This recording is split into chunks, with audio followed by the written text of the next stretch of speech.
derelict vessels are a problem. We may have ordinances already to do that. We've got to find out how we get them enforced and who's responsible. So I never seem to be able to get an answer on that. Well, I think the point that you made and why different agencies are reluctant to get into the enforcement is the very fact. Yeah. Once you tie onto it, it's yours, then you get to deal with whatever environmental issues or anything else to deal with, and people just don't want to touch it. They don't want to go there. But, you know, we've already got those problems, several derelict vessels now. And then there's some people that have just dropped anchor and left boats for, there's a couple out there off of Miller's, back in that area. And they leave them unattended for months and months at a time. And I don't know what the laws are about something like that. But pretty soon you're going to have those two areas packed with freeloaders, and you're not going to have any room for your cruisers and your tourist element. And you're also going to have your problem with how you get rid of these derelict vessels. So we've got to approach it from several different angles. And the liveaboards, the problem Sarasota was having was a lot of these people are just kind of ne'er-do-wells. And they had problems with drinking and fighting and a lot of absence of people not pumping out. So and none of them are pumping out. Pollution. Yeah.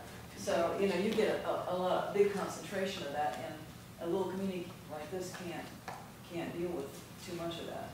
Most people, the ones that do use your boats on a regular basis, they all go to Cove on the way to on the back side of Cape Costa where the state docks are.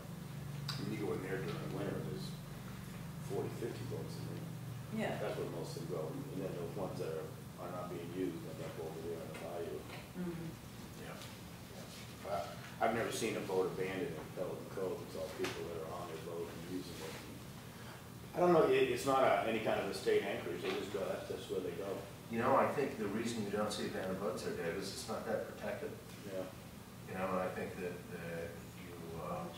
you're more vulnerable there. Our bayous are real hurricane homes, are really well protected, and you also don't have to go very far to get ashore. You know, it's that immediate access that's pretty attractive. Well, how are we going to do this? Who's going to get a hold of what Marco's got, what Sarasota's got, and what Fort Beach's got? Well, who's good at research? A lot of the stuff you can get on the internet. Tom could tell us how to. It's municode.com.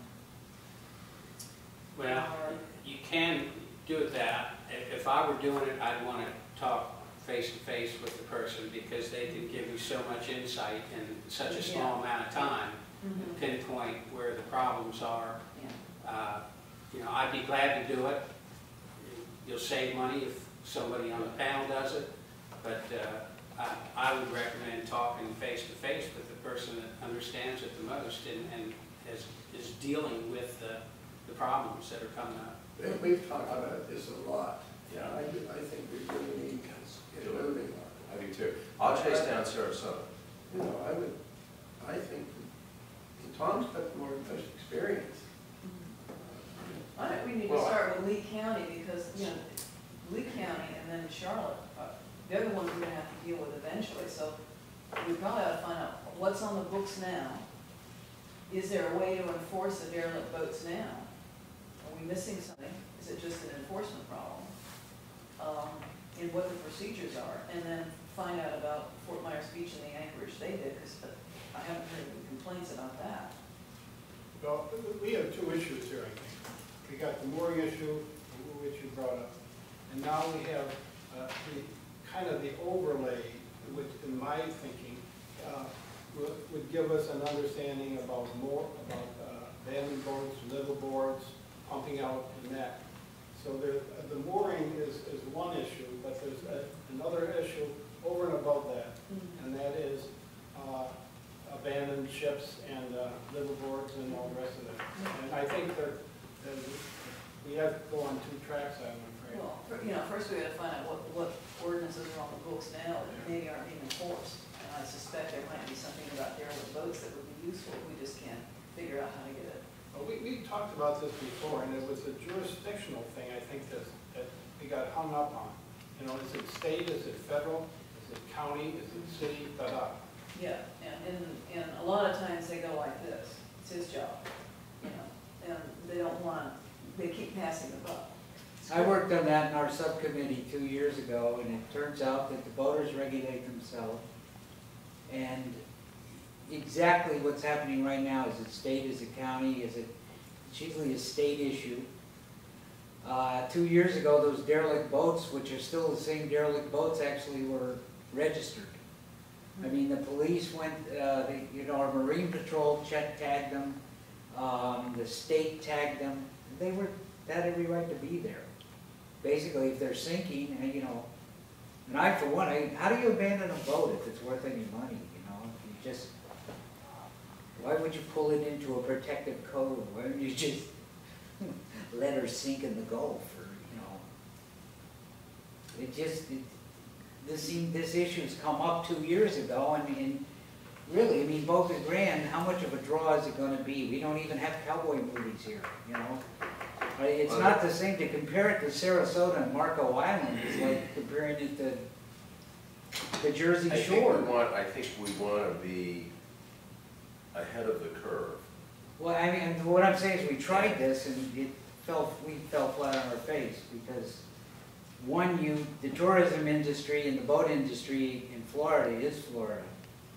And you get a lot of flack. I got a lot of flack just for calling. People would say, "What are you after?" I'd say, "I'm after information, hang on." Yeah. Well, I think what we should do is let's start with Lee County, with Fort Myers Beach, and see what Fort Myers Beach has got. That's our county, it's worked there, it's been, as far as I know, it's been in place for a while. And, I think that this is something we just want to be certain that we don't have a runaway situation 2 or 3 years from now. When other people, if Marco is successful, if Sarasota is successful, then that means we're going to be the holding tank. So, I don't think this island should be put in that kind of a position. No, and my point is, whether they ride their boat here and then they get a ride back to Sarasota, I don't see what the connection is between a major city and a port of call almost in Boca Grande. It's the people that want to anchor free that are leaving Sarasota and right, coming but here. how do they get back and forth to their boat? They drive a car here and transfer A lot of them in Sarasota don't even have cars. They're basically. No, I mean, one of those people, do we inherit them and they're floating in they're not going to pay $10 a day for a mooring ball in Sarasota, and they're going to come down here. Well, I knew that strange fellow you're talking about was handled fairly well by the sheriff's department, and one of the ministers got him a job at Placida, and I think he's gone. He's got his boat over at the fishery. Well, the boat was there the other day. He was a strange man. He was interesting, but yeah. Well, I think, again, we want to be in front of the curve. I think that this is, if other communities, have some control over their anchorage, then that's just going to that will make Boca Grande a very attractive place for people to come and abandon boats, live aboard with no controls. And I just don't think that we want to take that kind of a